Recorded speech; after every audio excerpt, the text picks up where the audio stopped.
What are we looking at here, Chad? What do you see? I see the modern church. Unironically, like, what is this? This is an article that's not necessarily meant to inform people of something that happened in real life. It's not doing any reporting. It's not bringing you the news.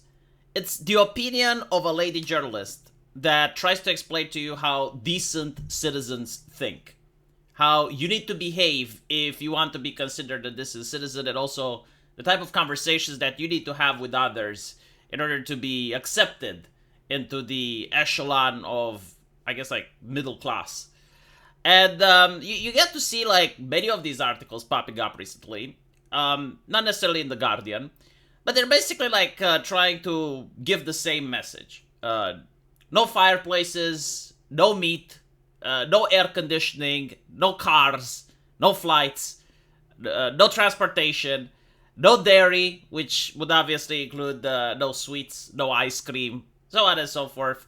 No cash, no cats, no dogs, no farm animals, no. It's like all of these restrictions, which I suppose if you look at them together, they fall under the environmentalist umbrella.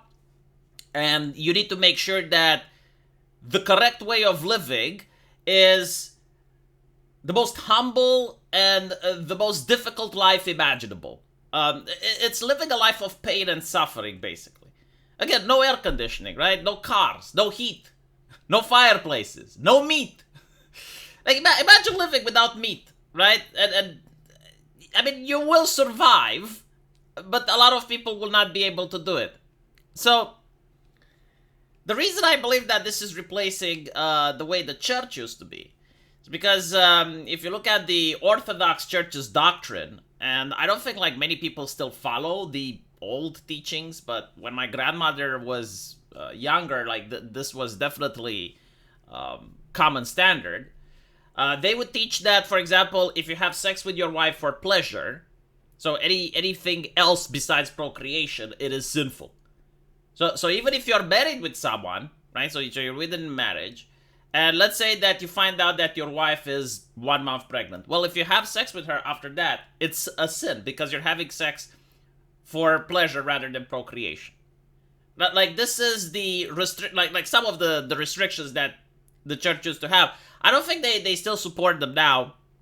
I don't think it's like really mainstream. From what I understand, at least when it comes to the Catholics, they believe that sexual intercourse between spouses has two functions. One is to strengthen the bond between the people, and the other one is for procreation. So as long as you're having it during marriage, it's normal. But again, like the version of the Orthodox Church that taught, which probably was a little bit influenced by the CCP, which wanted a lot of kids back then, was that any type of sexual activity for pleasure under any circumstances is considered a sin.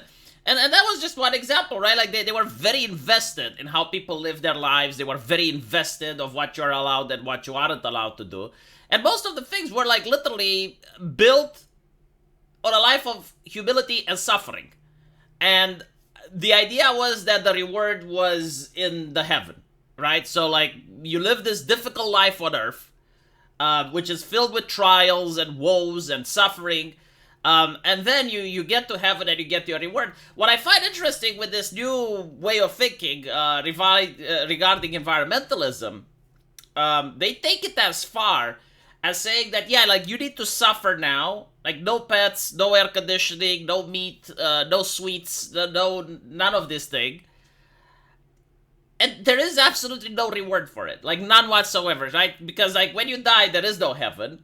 They don't even want you to have kids. I mean, I have seen like environmentalist posters saying that kids would increase the rate of carbon, so it's not good to have them.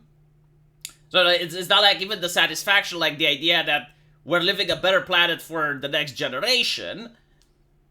And the question is like, well, why you do it then? Like, honestly, what is the purpose? It's like, well, to save the planet. But for whom? Whom are we saving the planet for? Like, what is the reward of a lifetime of suffering? Because notice that all of the politicians that support this environmentalist policy, they never say, like, there will be a time when we can revert back to the way things were. They never say, it's like, look, we're going to go through a rough time now, But in the future, things are going to be better. No, like, you're not going to drive a car that's carbon-based ever. You're not supposed to use an air conditioning device ever.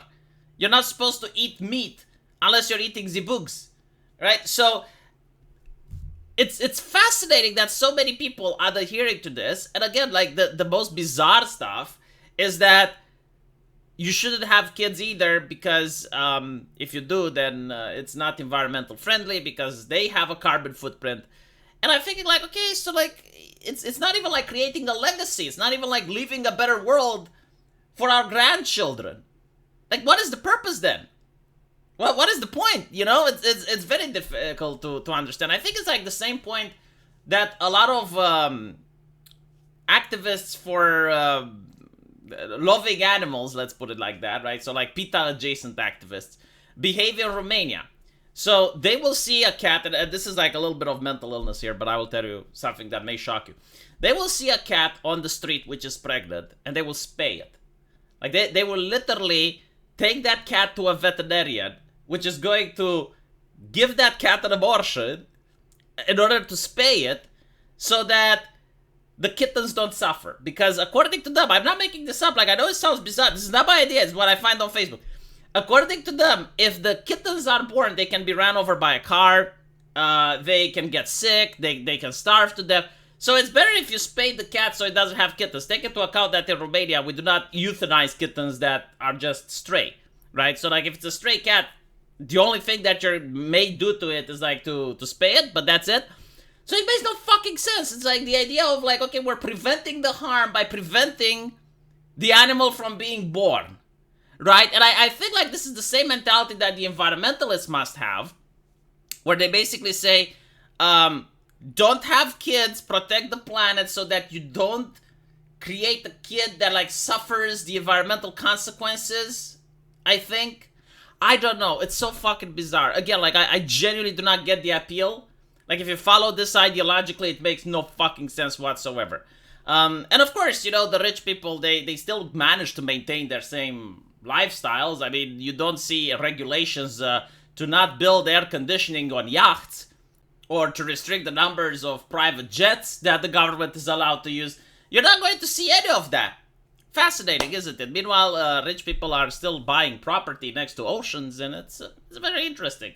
But basically, the idea is, like, you need to live a humble life. You need to live a life of poverty and humility and shame, probably, so that rich people can still maintain their lifestyle. That's pretty much it, right? It's very interesting. Let me know what you guys think, though, and as usual, I will see you in the comment section. Take care.